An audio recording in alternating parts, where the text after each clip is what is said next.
in that last couple of minutes, there was about a dozen or more golden nuggets in there. And I'm just trying to dissect some of these and sort of let it marinate within me. But I got a question for Everald. I said, Everald, I'm listening to Les, and I've always looked up to Les as one of the greatest motivators, inspirers, encouragers, and somebody that can get up on a stage in front of thousands with the confidence. But what I'm really noticing, and I'm wondering if you noticed it, that this man is living it. He is absolutely living the process that he's out there teaching. And that's what's really impressive right now to me, because I can feel your energy coming from the vulnerability stories that you're sharing and sort of stepping into an area that's not necessarily comfortable for most people to discuss. But here's the action steps that I'm taking. And I admire that. It's incredible to see somebody as a teacher like yourself who is living it, living with purpose. And it's one thing to know everything that you do know, but the other thing is to put things into action. And that's what you are to me, is an action guy. It's not just a talker or a smooth talker on stage, but someone who's had been through the adversity, who, I know your story. I've watched many of your videos, and, the audience, some may not know the story, but, I remember even this morning I was listening about you sleeping in the office, and then stopping you and asking you, why are you sleeping in the office? Like, people don't know sometimes the adversity that successful people go through. But what I can say to you, now that I'm seeing you face to face, and you and I have spoken via phone a couple of times before, and we've texted, but we've never met. And I can tell you that I truly admire your journey. And I truly admire that you have not just used that journey. You've used that journey to help other people so much. And that to me is the most valuable, is that, helping others, not just, and your children. It's very admirable what you're doing for your kids as well. Because obviously, you don't want to see them go through the same struggles that you've had to. And I really, that's very impressive to me. So I want to touch on a moment in your life. A moment in life that triggered a realism of two words in your mind and your heart. And those two words open the opportunities that never before, and has brought you to sustained success and accolades. What are those two words, and what do they mean to you? I think I know what they are, but I'm going to ask you. The two words for me are, I can. I got a call from my brother. And he said, Leslie, are you sitting down? And I said, what's wrong with Mama? I can hear it in your voice, Wesley. He said, Mama has breast cancer. The doctor said that it's metastasized to her liver. The stomach is protruding. And we wanted to let you know. And I said, okay, I'm coming home tomorrow. He said, no, you don't have to. Because what we're going to do, we're going to put her in a nursing home. And in Dade County, they have some wonderful nursing homes here. Now, I had a problem with that. I said, listen to me. Get Margaret in on the phone, Leonard, Angelo, Sharon, all of you, listen to me. Leslie, we can't take care of her. I said, I can. I can. So I had a problem. How can one woman raised 7 children who couldn't take care of themselves? Now, 7 grown people couldn't take care of one woman. And even though I had just gotten reelected to the Ohio legislature, even though I'd been selected for the chairmanship of the Education Committee and the Human Resource Committee, and they were positioning me to run for Senate and then the Congress, I caught a plane the next morning. I'll never forget when I rang the doorbell, a friend of my mother was there named Mildred. And she said, Mildred, Leslie is here. Mildred said, Mamie, Leslie is here. Leslie's here. And I heard my mother say, I knew he would come. I came in and I said, unpack everything. That had her packed up to take her to this nursing home. I said, Mama, I said, you raised 7. I told my brothers and sisters, all of you can take off for 2 years if necessary. I'll pay your salaries. She raised 7. 7 will be here when she takes her last breath. And Mama at that time was 77, and she passed at 89. I believe doctors should never tell someone they're terminally ill. What they should say is that my knowledge and ability to help you has terminated. And so I said, I can. I didn't know how I was going to do it, but I said, I can. And I believe that we should, as my favorite book would say, call forth those things that be not as though they were. I said, I can. I'll take care of her, because that's what she did when she adopted us. I don't believe that I was given away. I believe that I was chosen with love. She said, I can. I will take care of them. That's what she told my birth mother. I will take care of them. I will never separate your twins. You can count on that. They will go to bed with food in their stomach, a roof over their head. They will never go without. I can take care of them. And she did. And that's who I am. I'm Mrs. Mamie Brown's baby boy. I'm just like my mama. Everett, when you asked Les those two words and you said, I could probably guess what they are, about a dozen two words went through my head, and I'm just wondering if you were correct. I was very close. It's possible. It's possible. And it's basically the same thing as like I can. Or I am. Or I will. Or I will. And the words that we choose, those are the ones, and it threads back into the clarity and the first step that you had mentioned. Because when you choose these words, it is declaring out into that universe, to yourself, to the others around you, that you have the potential. It will become possible. And that's what's going to manifest for you, because those are the energy, that is the vibration that you've put out there. And that's what you're going to receive, because it's the thoughts that create things, and the circumstances are created by what our mind believes, right? Les, I'm sure you're a fan of Napoleon Hill. What the mind can conceive and believe, it can achieve. Yes. If you work. There are a lot of things that my mind can conceive of that I know that I will not achieve. All right. That's nice and cute, but yeah. I know I won't. Yeah, but you said that thoughts are things. I don't believe that. I believe commit thy works unto the Lord, and thy thoughts shall be established. The secret, I had a problem with that movie, because nowhere in there did they ever use the four-letter word WORK. You can think about it, but until the rubber hits the road, until you start working on it. I thought about speaking. I dreamed about it. I visualized myself being on the stage. But until I got the courage to do something about it, until I hired a coach, Mike Williams, a guy that I used to go see. He wrote a book, and I encourage everybody to get it, called The Road to Your Best Stuff. And I went to see him, and I admired him and his style of speaking. And I said, can you teach me how to do this? And he said, yes. And up to this point, I didn't do it for 14 years because I don't have a college education, because I didn't feel that I can compete with people with PhDs and MBAs. I didn't feel that I could convince corporations to reach over people with years of corporate experience that I don't have and hire me to teach them how to do something I've never done. And I remember him saying, Brownie, all of us are born the same way, dumb, naked, and speechless. You could learn. And so I was willing to discipline myself to learn, and I committed myself to memorize 5 quotes a day. There's nobody on the planet that know more quotes than I do, and I'm not bragging. I just disciplined myself not to allow anyone to outwork me. I disciplined myself to provide the best service possible for people who booked me as a speaker, because Zig Ziglar, Dr. Norman Vincent Peale, Tony Robbins, all those guys had one speech, a memorized script. I teach and train speakers now, and I teach them, never let what you want to say get in the way of what your audience wants to hear. And all that get understanding. Conduct communications intelligence. Give them an assessment point, of an assessment plan, and ask them, what is it they want? What is it after this experience do you want your audience to walk away with?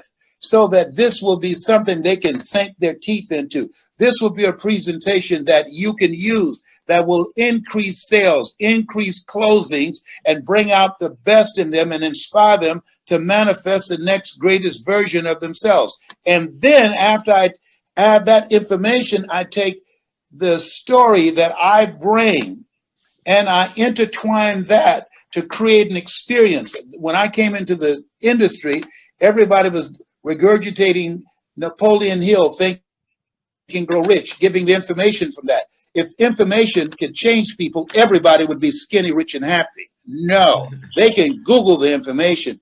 The key to transforming lives or becoming successful is making yourself stand out. Oliver Wendell Holmes said that once a man or woman's mind has been expanded with an idea, concept, or experience, it can never be satisfied to going back to where it was. And so as a result of my being willing to do the things today that other speakers won't do, the guy said to me today, isn't that hard, doing all that kind of research? I said, yeah. Why do you do it? I said, I can't afford not to do it. My goal is not to be a speaker. My goal is to be a dominant speaker. Take no prisoners and eat the wounded. And so as we look at ourselves, we have the ability to do more. We have to challenge ourselves, to raise the bar on ourselves, to go beyond our comfort zone, because in order to do something you've never done, you've got to become someone you've never been. I think he's speaking to me right directly. The conversation we just had on the ride over here was exactly my next opportunities. And those are the exact words that I needed to hear right in this moment. I'm just grateful. Take no prisoners and eat the wounded. Yes. That's great. Wow, that's good. You can listen to the Reid Method Insider podcast, folks. It's episode 30. And this obviously is the biggest episode yet.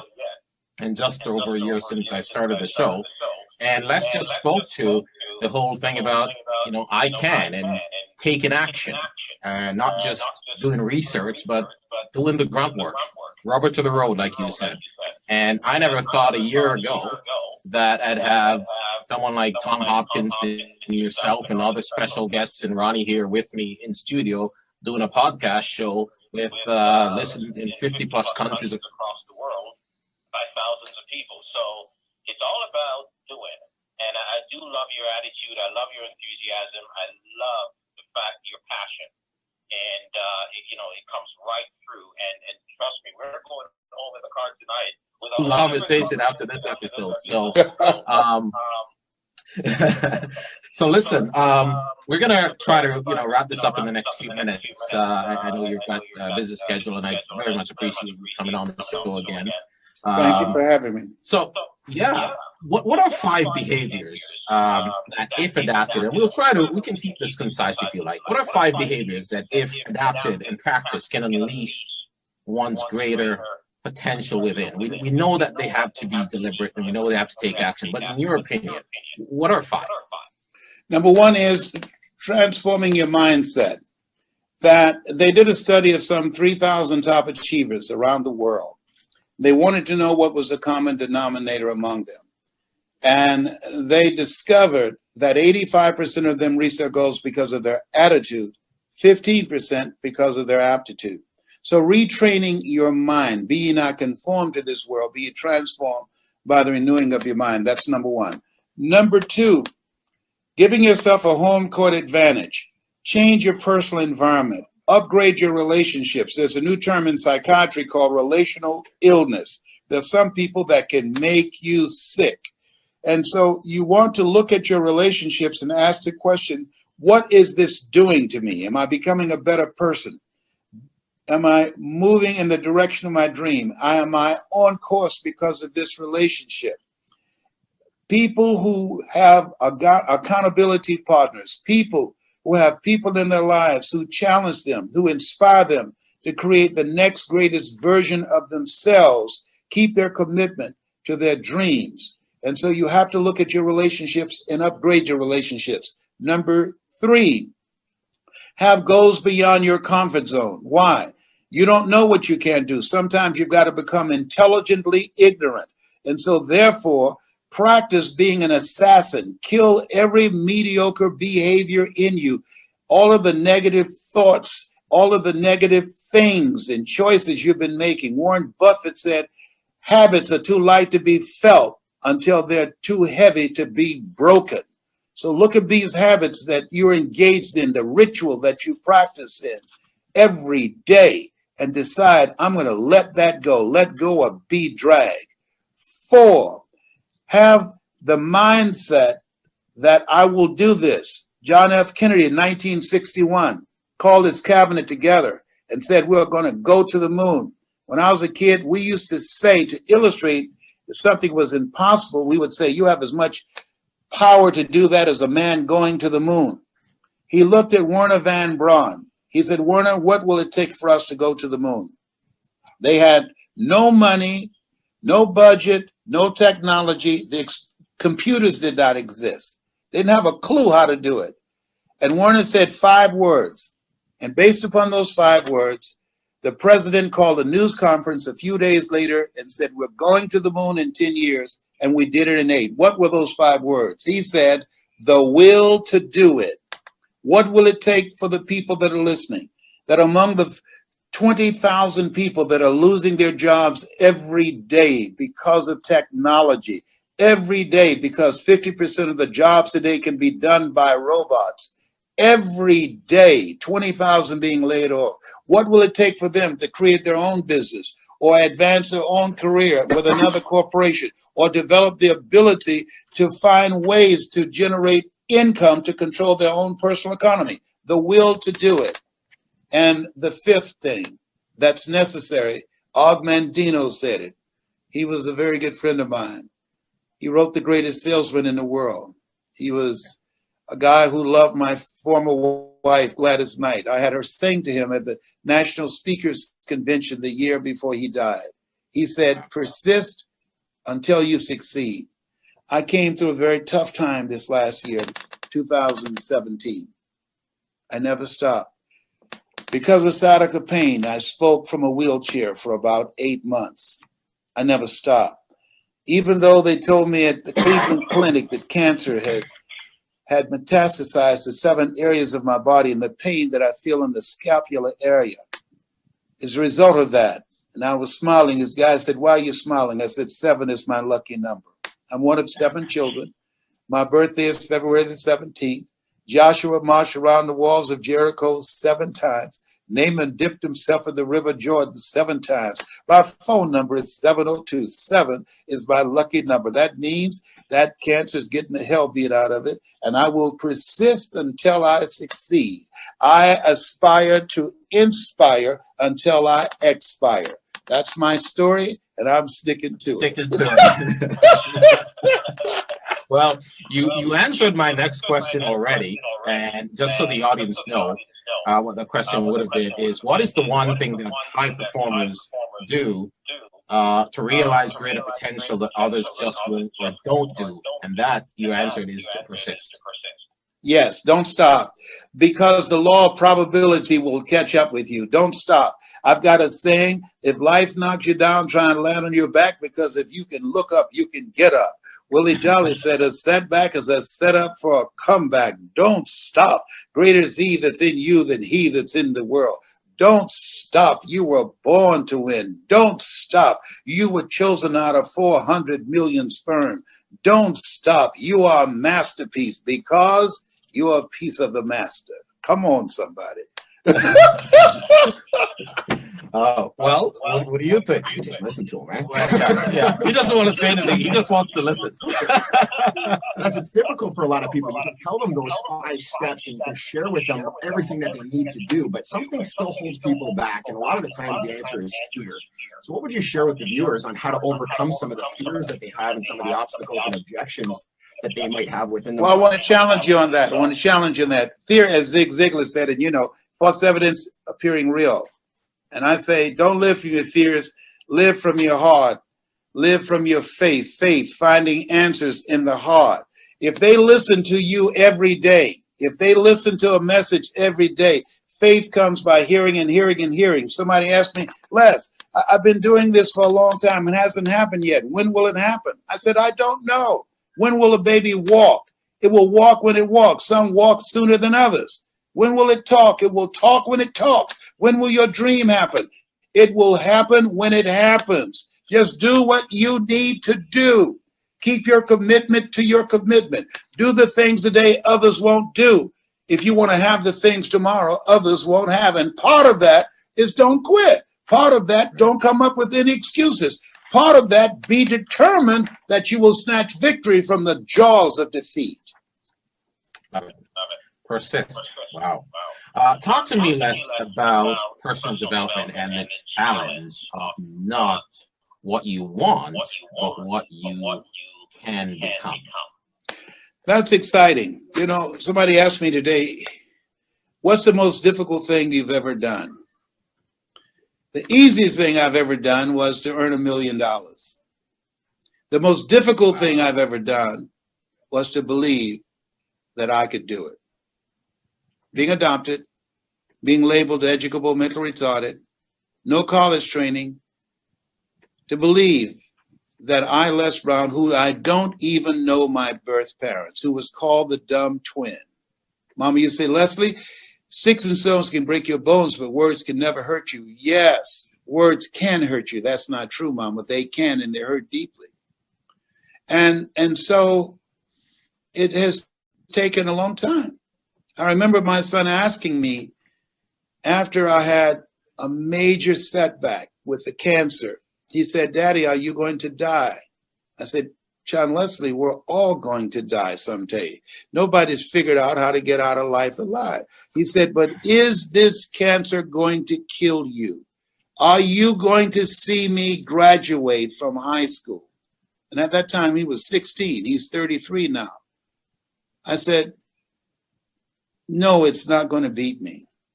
John Leslie, life is a fight for territory.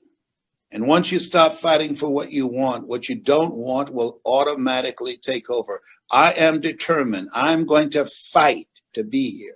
I will see you graduate. Trust me on that. I'm going to be there. Physically or in spirit, I am going to be there. And I'll give you a sign if I've crossed over. And if I die before your graduation, don't let them embalm me for 3 days. Sneak into the funeral home and put a microphone in my casket. If I don't grab it and say, you got to be hungry, then you say, Dad's gone. I encourage everybody that's listening to go on YouTube and Google Les Brown speaking in the Georgia Dome. They're going to enjoy it. It's called It's Not Over Till You Win. Watch it for 30 days. That will keep their commitment to their commitment. Watch It's Not Over Till I Win and Les Brown speaking in the Georgia Dome. The other one is watch Getting Unstuck. Watch that every day. And the other one, watch It's Possible. It's not going to cost you anything. And if you have a story you want to tell, allow me to be your coach. Just email me to lesbrown77@gmail.com. That's lesbrown77@gmail.com. I'm looking for 77 people who want to make a difference in life. 77 people who want to become messengers of hope, because I believe when there's hope in the future, that gives you power in the present. I just want 77 who are hungry, 77 who are coachable, 77 who want to invest in themselves. That's my story, and I'm sticking to it. Very, very good. So, folks, you've been listening to the Reid Method Insider podcast. It's episode 30. We are going here a little bit over time because, rightfully so, we have Mr. Les Brown on the line and on Facebook Live with us in studio with Ronnie Fisher. And I know Ronnie's the smile hasn't left his face since we started. So, we're kind of pinching ourselves here, just, taking this all in and listening to you. And I know our audience, based on the Facebook reaction here and the activity going on Facebook, there's a lot of people, hundreds of people listening right now and watching right now on Facebook Live. And then thousands others will tune in on the episode once we upload it. But I just another couple of minutes, and we'll go through some quick lightning round questions, and then we'll ask her. I know you have an event coming up in London, and if there's any events that you want to tell the audience about or share with the audience, we can get that up as well. Yes, I'd like for them to go to lesbrowninlondon.com, lesbrowninlondon.com. and spread the word. I also like them to like my page, my Facebook, and share it. And I will be in London January the 20th. And in April, I'm doing my speaker training. I'm teaching people how to speak to the world and how to discover your power voice and how to tell your story, how to begin to learn the strategies to orchestrate an experience that will transform people individually and collectively.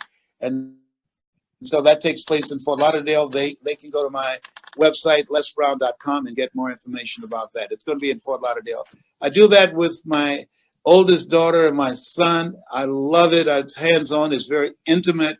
And when they come out, they have a strategy of how to tell their story, but also how I earned my first million in 3 years, and that was in 1980, and how they can do it in a fraction of the time. Wow. Well, just a couple lightning round questions here. Les, do you chase excitement or happiness? I experience happiness. I make a choice. When someone asks me how I'm doing, I say better than good and better than most. It's the best day of my life. I'm living my dream. I've been waiting to ask you this question all episode. And is there something that you believe wholeheartedly about success and great possibilities that others think may be crazy? Yes. Judge a man or woman not by what they accomplish, but what they had to overcome for their accomplishment. Nick Horvitz, who I speak with, Nick, who was born with no legs and no arms.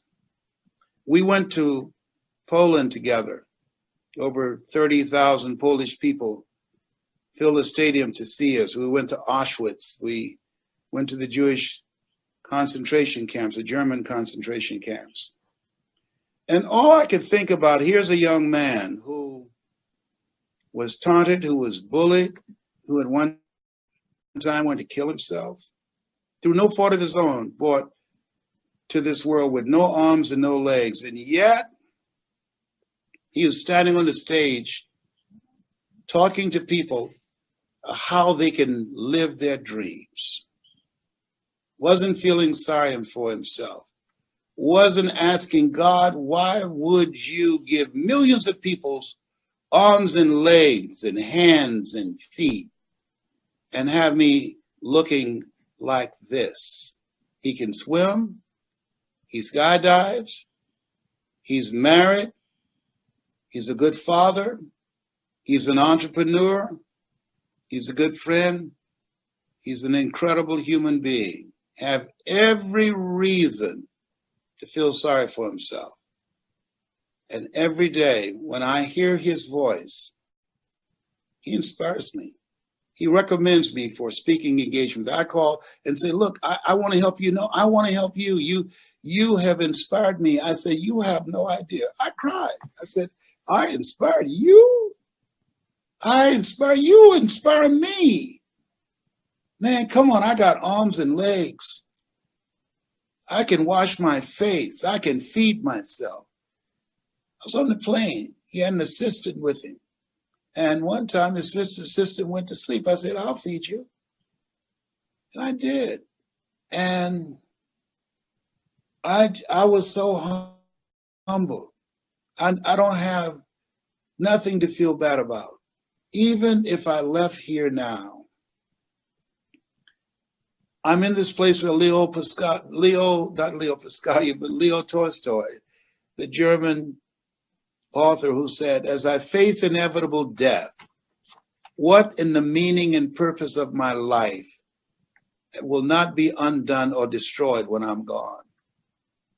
And I believe that Nick Horvitz, that Everett, that Ronnie, and the people that's listening to us now, that are watching us on Facebook, that we're in God's pyramid.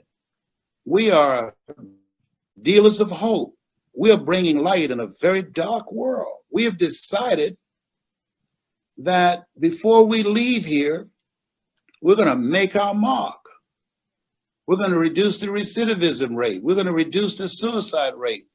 We're going to reduce hunger and hatred in the world, because that's who we are. that we're called to do this. Here we stand, how we live our lives as instruments of God, because we can do no other. It's the calling on our life. And as much as we have chosen this path, I believe in all my heart that you were chosen, Ronnie, that you were chosen, Everett, that the people that are listening to us, rather than watching the basketball games and worrying about if the Cavaliers are going to beat the Warriors or worrying about some other program, that those people that are listening to us, I don't think it's any accident. They know who they are. They don't hear us in their ears. They hear us in their hearts. And I believe they're angels. I believe coincidence is God's way of staying anonymous. Somebody hearing us tonight needed to hear this. My youngest son is in a mental institution because he's bipolar and he's not taking his medication. My oldest son has a tube in his stomach, and he dropped from 263 pounds. He's now weighs 65 pounds. He's my oldest son. He's 53. He's at death's door. And I'm believing God for a miracle. I ask people that listen to pray for my son Calvin and my son John Leslie. I don't care how your children become, they're still your children. And so I'm not going to miss speaking to you or giving people hope because of what I'm experiencing with my children. Think it not strange that you're faced with fiery furnaces of this world. You will, not you might, you will have tribulations. Forrest Gump was right. Life is like a box of chocolates. You never know what you're going to get. And my favorite book is right. He said, I'll keep thee in perfect peace, whose mind is stayed on thee. It's not easy, but with conscious, deliberate effort, we can find peace. Amen. Thank you, Everett. Thank you so much. Listen, I've got one more question. You've contributed a lot to me tonight, and over the years, and listening to you in speeches and videos, and you've done a lot for others. You mentioned your beginnings started in Miami. I happen to be traveling there on Monday, and I want to know if there's anything I can do or anyone I can reach out to in that community of yours that would be in your honor. It's something that I can contribute. And just kind of maybe give somebody a hug or take somebody out for a meal, or if there's somebody that could use a visitor or something like that. I want to make myself available. I want to put myself out there and just say thank you for what you've done for everybody else. I appreciate that. And I do have someone. I do. And so I will have Giorgio get your information. I would like, if you or anyone listening know anybody, my son is being fed in his stomach by a tube. He can't swallow his own saliva. He had a stroke, and the cells between his esophagus and his brain shut down. So if anybody knows any procedure, any doctor, somebody just gave me a recommendation of stem cell, anything, anybody who's gone through this experience and they were able to activate those cells, email me, lesbrown77@gmail.com. lesbrown77@gmail.com. I believe there's an answer out there. My son doesn't want to live because he can't swallow. And I said, don't give up. It's humbling. I'm able to motivate people around the world. And my son, my namesake, he just said, Dad, I don't want to live like this. I feel I'm a burden. You're not a burden. You're not a burden to me. You can't swallow now, but it's now. It doesn't mean it's forever. Hope is on the way. Jesse used to say, if you can keep on hoping, you can keep on hopping. And so I believe it's possible, Les. Yes, I believe it's possible. Somebody's got an answer for my son. Yeah. And I'm believing that. Well, thank you. Yes, sir. I believe it's possible. I wish you and your son, and I'll be praying for you for sure. Thank you. I want to thank you wholeheartedly for coming on the show and giving us some extra time. And any last words, Ronnie? Yeah, no, just expressing my gratitude, Les. I mean, this has been a great experience. You've done so much for so many people, and it's just I admire so many things about you. Keep pushing, keep going forward, keep doing it. I see your drive, your hunger is still there, which is so impressive, and you got so many more people to touch. And yeah, I'm very honored that you so much with us tonight on my show. You certainly hit home with us, and I believe in you. I thank you, and I want to wish you and your son and your family, your entire family, the best. And until next time we get together again. I can't wait till the next time now, Les, because this was so good. Thank you. I appreciate it. Thank you so much. Bye, Ronnie. It's so nice meeting you. It's always a treat when great people meet. Thank you, Everald. God bless you. Take care. Okay. Folks, you've been listening to the Reid Method Insider podcast. It's episode 30, and we just finished wrapping up with the one and only incomparable Les Brown. And what an episode that was. What an honor that he shared so much in-depth personal information. Got emotional there on about his son. Incredible, yeah. It's on his heart, and what a real guy.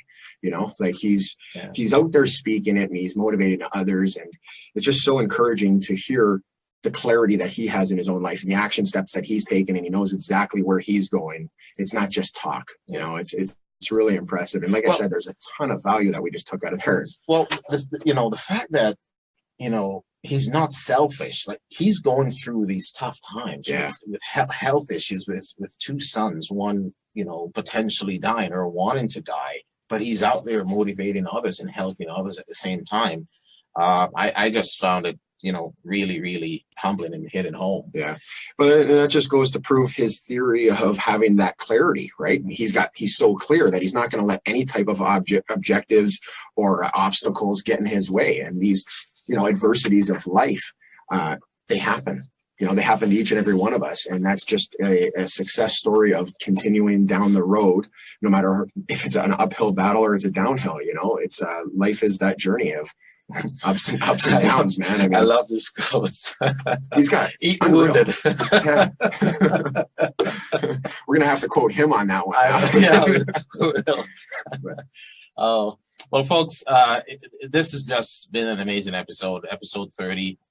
We just finished with Les Brown discussing about how possible things are. The episode was entitled "It's Possible: Unleash Your Full Potential for 2018," and we covered lots of insights, lots of key success tips, strategies about unleashing one's full potential and drive and initiative. It's all inspiring. We shared it with personal stories. He told a lot of stories about his over 35-year experience in sales, in speaking rather, and motivation. Anything that you took from it that you want to leave the audience with? To me, it was that thread. It kept coming back to that clarity point, right? Really knowing what that vision is, having that definite purpose. He's identified what that is. And then, like he said, he corrected me. I thought thoughts were things. And I had read that in personal development books. And he said, yeah, but thoughts don't happen unless you take action. So leaving the audience with it's the action steps. You can make mistakes. You can walk through the thorns and the fire and all that kind of stuff that seems difficult and impossible. But it's a matter of having that persistence and knowing that, failure is just a part of success, right? There you go. Failure is definitely a part of success. And he's had some failures, but he's had way more success. And he's well respected. I really respect this man. And, I can understand why it took so long now for him to commit to come on the show. And you never really know. Right? Until people come out and really share some of these life-changing, life-altering experiences that they're going through. And, I'm just very, very excited, very humbled, very much, my respect level has grown immensely now that we've met him. Yeah, And it's incredible. Like I've seen all of his videos and I've been reading books and stuff like that from Les Brown. I met him in San Diego. Mhm. He probably wasn't even aware of that. And and I didn't know who he was when I met him. Yeah. And everybody got real silent. Everybody's like, there's Les Brown, there's Les Brown. Mhm. And I'm bold, right? I'm like, who's this guy? Why is everybody so silent? So Let's go find out. I walk right up to him and I said, hey, Mr. Brown, I don't know who you are, but everybody seems to. Tell me about yourself. That was my question to him. That was my opening line. And he loved the fact that you don't know who I am. Right. But no, just an incredible person. But what I was trying to say was I've watched all these videos and he speaks in front of thousands. And I can guarantee that out of thousands of those people really feel like it was being spoken to them. He's hitting so many different lives and certain perspectives. Well, I just wanted to listen tonight because. Yeah, me too. I'm just like, and I felt like he was speaking directly to me because of the path that I'm currently on. Yeah. I was talking about the presentation and getting out there and having the courage and Well, he's spoken to us, and I'm sure he's going to speak to thousands of others who will listen, and the hundreds who have already listened and watched tonight on Facebook Live. So many comments tonight as we dove into episode 30, talking about unleashing our full potential for 2018 with Les Brown. Folks, this has been episode 30. I have to once again just say a big thank you to Les and his assistant, Giorgio. Giorgio was instrumental in getting us connected via Zoom. Facilitating all this. Yeah. Trust me, we're not tech geeks here, but so we had a little challenge getting it started. But once we got started, what an episode that was. Yeah. Great preparation too, man. You had great questions, brother. Well, it took some time. I know you put some effort into this. I'm reading this going. And I had some help. I have to give a shout out to Howard Morton. We both know Howard. Awesome. Shout out Howard. Howard, you're watching. I know Sandra is watching right now. And Howard has been, and Sandra has been there for me through this entire journey. Yeah. And see, that's what Les is talking about, surrounding yourself with good people. Absolutely. Right. And you and I know a few of those good people. And that's why you're here with me tonight as well, because we try to grow together, to encourage each other, to help.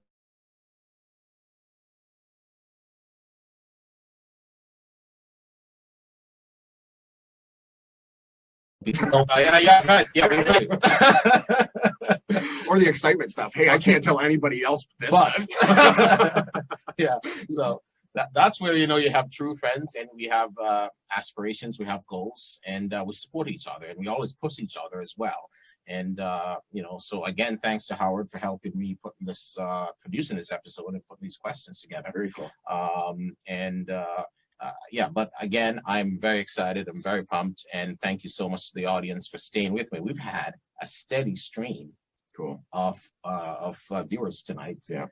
With Les Brown. We were talking earlier about the manifestation of this, this podcast happening tonight, and how many months ago was it? Where I think you're talking about your podcast and the direction you wanted it to go and the growth that you wanted to have. And you literally identified a few people that hey, these people would really set this podcast to the next level. And guess what? And when you mentioned Les Brown, I'm like, I'll give you his phone number. You gave me his phone number that night, right? I know. I'm like, oh, you want Les Brown's phone number? I remember, yeah. And then it's like, we just talked about it. Like, you really? I'm like, yeah, call him. And then I remember he said he left a voice message. Yeah. Like, maybe more than one, maybe more persistence, than three. folks. And that's what I was just going to get at. The persistence of this can happen. This is possible. We believe in each other, the direction that you want to go and the growth that this podcast has already achieved. Same story with Tom Hopkins. Yeah. And he's, let's touch on this a lot with us tonight, folks, about the persistence and about setting goals and about taking action. This podcast was just a dream a year ago. It was just a concept. And, like Ronnie's saying here, I did outline all the big speakers that I wanted to attract, and the theme and the whole direction of the podcast and the type of people and the audience that I wanted to touch. And everything that I've pretty much visualized. It starts with a vision. Has now come to fruition. We finished 2017 with Tom Hopkins after 3 visits. I can't believe I've had him on the show 3 times. And we started 2018 with James Ernst, whose television show was the first television show I was on. And the second episode of 2018 is Mr. Les Brown. Just unbelievable. So thank you very much, everyone, for listening. It's been episode 30 of the Reid Method Insider Podcast. Thank you so much, Ronnie. This has been good. A lot of fun, man. This has been great. Stay tuned, folks, on iTunes, SoundCloud, and as of a week ago, the Reid Method Podcast is also now on Stitcher for radio, Stitcher Podcast for radio, something like that. Look it up on Stitcher, and Google Play. So 4 different platforms you can listen to the episode, and you'll also have this available on Facebook to watch anytime, or YouTube with Les Brown Live. So thank you so much, and until next time, let's plan, practice, prosper. What are the tips we leave here? Follow a blueprint. Follow the Reid Method blueprint to success. Be persistent. Right? Overcome your fears. Overcome your fears. Eliminate that stuff.